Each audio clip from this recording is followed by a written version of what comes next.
यहाँ कई दुर्लभ जानवर जैसे कि एक सींग वाला गैंडा, बंगाल टाइगर, ऐसे कई पशु का बसेरा भी है। यहाँ की बेहद हसीन और खूबसूरत वादियों को देखने के लिए लोग दूर दूर से यहाँ आते हैं। यही वजह है कि टूरिज्म नेपाल की अर्थव्यवस्था का एक अहम हिस्सा है। इसीलिए यहाँ पर्यटकों की सुरक्षा को गंभीरता से लिया जाता है। मुश्किल रास्तों और दूसरी चुनौतियों के बावजूद भी नेपाल एक अद्भुत देश है। हेलो अस्सलाम वालेकुम दोस्तों, welcome back to my YouTube channel. कैसे हैं आप? उम्मीद है कि आप खैरियत से होंगे। अल्लाह पाक आपको खैरियत से और अपने हिफ्ज़ व ईमान में रखे। दोस्तों आज हम जानेंगे एक खूबसूरत सिटी नेपाल के बारे में। दोस्तों इस वीडियो पर मैं रिएक्शन लेकर आया हूं। ये जो ओरिजिनल वीडियो है उसका लिंक मैं आपको डिस्क्रिप्शन में दे दूँगा। आपने इन बाइक की मज़ीद वीडियो भी देखनी है, बहुत ही इंफॉर्मेशन से रिलेटिव वीडियो बनाते हैं। चलिए दोस्तों जानते हैं नेपाल के बारे में। दोस्तों जिस भूमि पर विशाल माउंटेन एवरेस्ट सीना ताने खड़ा हो और महात्मा बुद्ध जहाँ के निवासी रहे हो, उस जगह से अधिक रहस्यमयी और रोमांचकारी भला और क्या हो सकता है? गैस कर पा रहे हो हम कौन से देश की बात करने वाले हैं आज? जी हाँ, आपने बिल्कुल सही सोचा।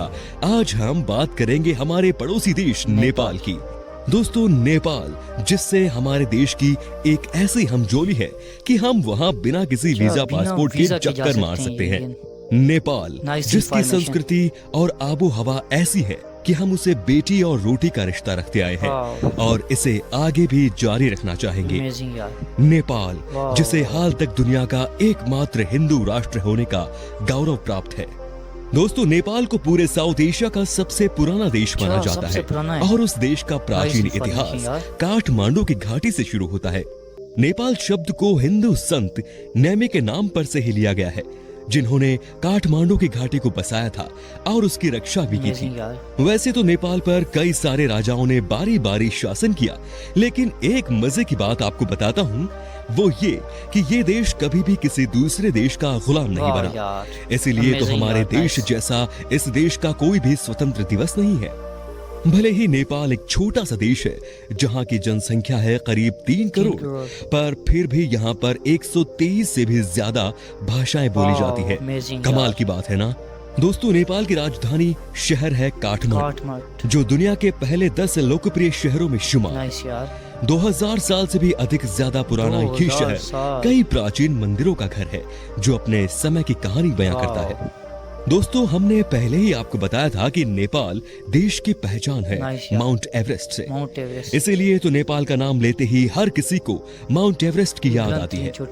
वैसे ही आपको एक और बात बता दूं कि दुनिया के 10 सबसे ऊंची चोटियों में से 8 नेपाल में ही है। अगर आपको ट्रैकिंग का बहुत शौक है और कभी मौका मिले यहाँ जाने का, तो आप इस चोटी के पहले पड़ाव तक जा सकते हैं, लेकिन उसके लिए आपको पहले से तैयारी करनी होगी।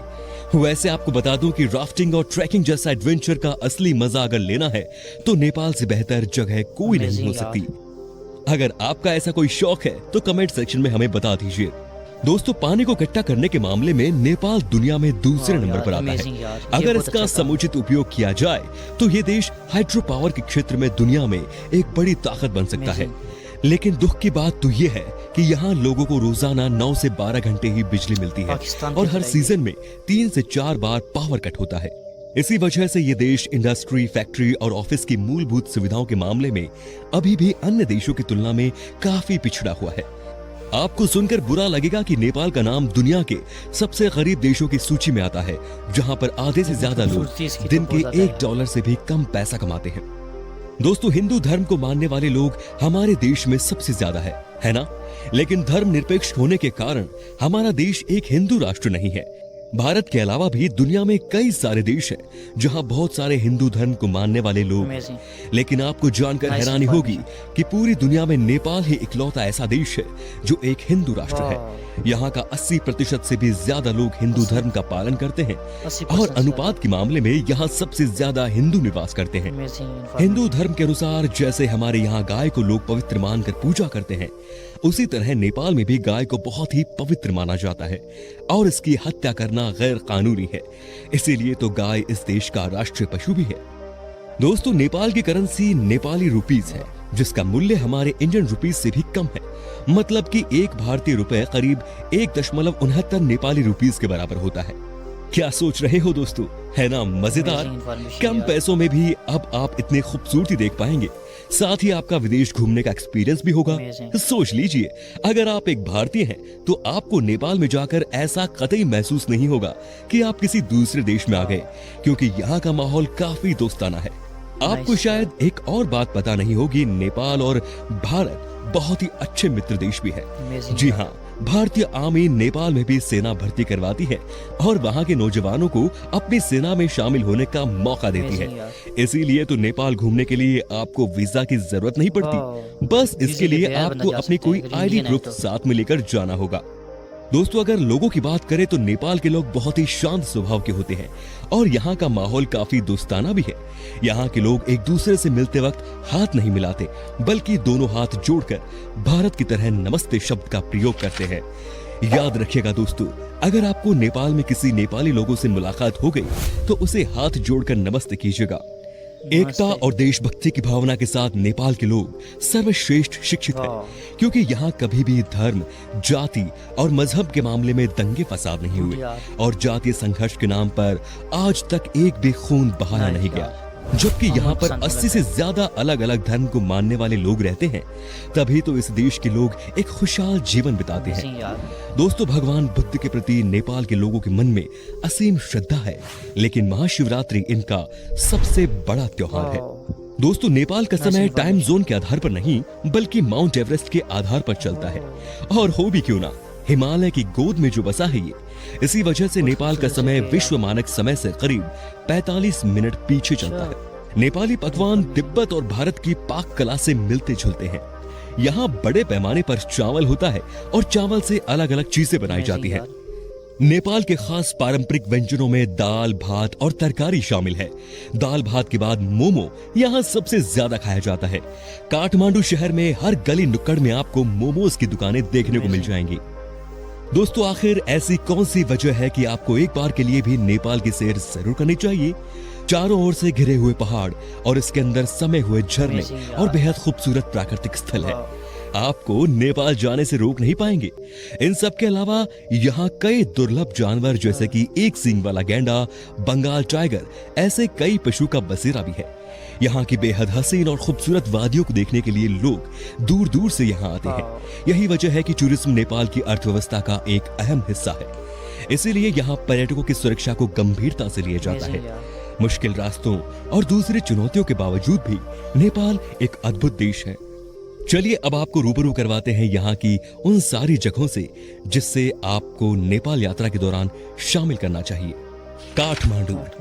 प्राकृतिक खूबसूरती से सजे नेपाल जाने का रास्ता काठमांडू शहर से गुजरता है, जो हिमालय के पहाड़ों से घिरी हुई है। प्राचीन मंदिरों का शहर काठमांडू की कला और संस्कृति के चर्चे 7 समंदर पार होते हैं। बात चाहे बुद्धिस्ट स्तूप की हो या फिर यहाँ के बेहतरीन मंदिरों की, काठमांडू हर तरह से समृद्ध है। यूनेस्को वर्ल्ड हेरिटेज साइट का दर्जा पाने वाला काठमांडू नगर अपनी विशिष्ट शैली में बने घरों के लिए भी विख्यात है।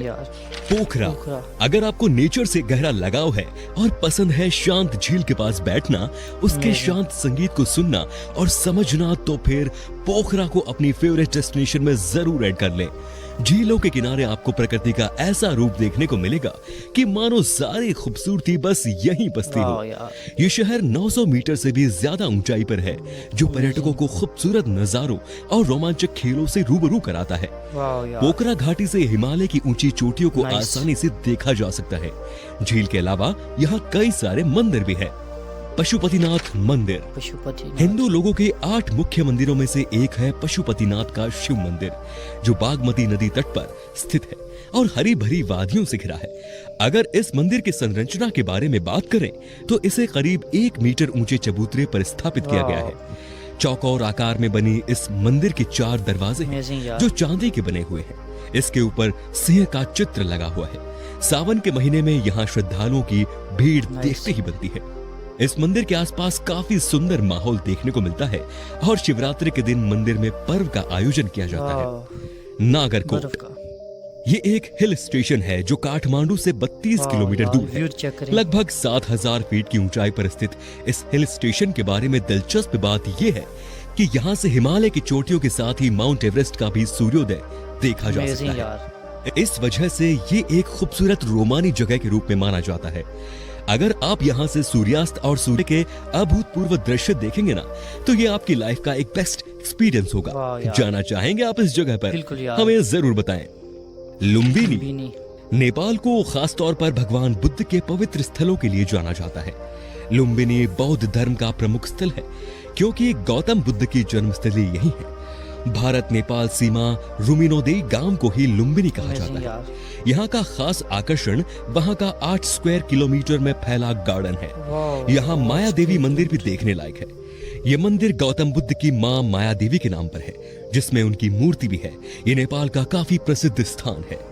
बौद्धनाथ काठमांडू से 11 किलोमीटर दूर बना ये स्तूप दुनिया के सबसे बड़े स्तूपों में से एक है।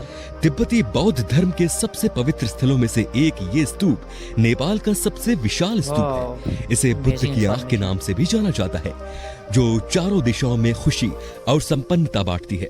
यहाँ से संपूर्ण काठमांडू का विहंगम दृश्य देखा जा सकता है। ऐसा कहा जाता है कि देवी मनी जोगिनी के कहने पर राजा मन देवा ने इसे बनवाया था। मंदिर के चारों ओर लामा और बौद्ध भिक्षुओं के निवास बने हुए हैं। तो दोस्तों, ये था हमारा पड़ोसी देश नेपाल, जहाँ की खूबसूरती का लुत्फ उठाने के लिए शायद आपको ज्यादा सोचने की जरूरत नहीं पड़ेगी। वैसे क्या आपने कभी नेपाल की सैर की है? तो बताएं हमें कमेंट में आपका एक्सपीरियंस। उम्मीद करता हूँ दोस्तों कि आपको हमारी ये वीडियो पसंद आई होगी। अच्छी लगी तो लाइक करिए, चैनल को सब्सक्राइब करिए और वीडियो को शेयर जरूर कीजिए। अगर आप फेसबुक पर हैं तो हमारे पेज को लाइक जरूर कीजिए। फिलहाल मिलता हूँ आपसे अगले वीडियो में। Till then bye bye and take care. जी दोस्तों, ये आज आपने नेपाल की सैर की है और बहुत कुछ नेपाल के बारे में जाना है और बहुत सारी इन्फॉर्मेशन आपको मिली होगी, जैसे कि माउंट एवरेस्ट जो दुनिया की सबसे बुलंद तरीन चोटी है वो भी नेपाल में है। यानी और भी बहुत अमेजिंग ये मुल्क है। इसके बारे में आपने बहुत कुछ जाना होगा। अपने मेज़बान काशिफ अली को इजाज़त दीजिए। नेक्स्ट वीडियो तक अस्सलाम वालेकुम। अल्लाह नेकबान।